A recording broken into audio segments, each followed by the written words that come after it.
Toxic metal overload is a relatively common condition. However, its diagnosis can be very difficult because there's only two ways that metals can be in your body. They can either come in your body and leave your body easily and not leave a trace, in which case, well, yeah, you can detect them, but since they're leaving anyway, you probably don't have to do anything about them. What seems to be a much bigger problem is not so much the metals that are coming and going, it's the metals that are coming and staying. And, a lot of these metals can be potentially incorporated into your tissues and cause problems for you down the line. There's some concern about the metals that are used in some vaccines, and I'll make a different video about that at some point.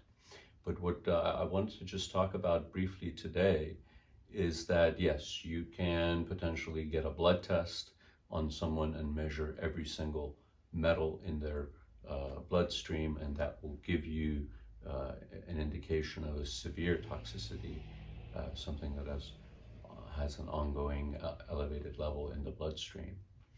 You could also get 24-hour urine testing, and that will give you a somewhat better indication over a 24-hour period as to what the individual is able to get rid of. Some people couple that with a second 24-hour urine test with what's called provocation, with either a substance like DMSO, DMPS, DMSA, or EDTA, and that will often increase the excretion of certain metals, and you can then go back and compare the two and say, well, when we gave someone chelation, they were able to get rid of a lot of X, Y, or Z, therefore this must be the metal that you're overloaded with and you need chelation. I have never seen that be verified in a study, but seems to make sense.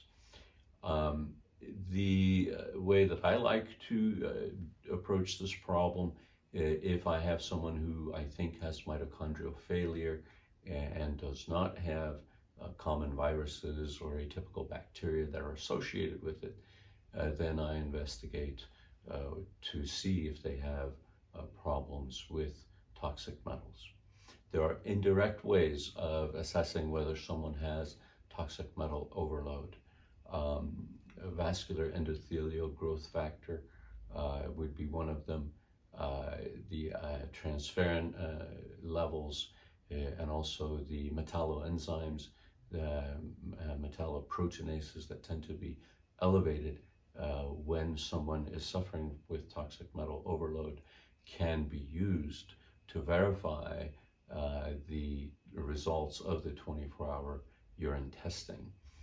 And it's often better to begin with these screening tests to see, hey, if we get a random urine or we get a blood from you and test it for 3-4 things that are normally associated with toxic metal overload, well, then you've got toxic metal overload. Now the question is, which one of those 22 that we can measure do you have a problem with? And then, you don't have to go fishing for 22 different things when you can check 3 or 4 simple blood tests that will tell you if this is the right way to go or not.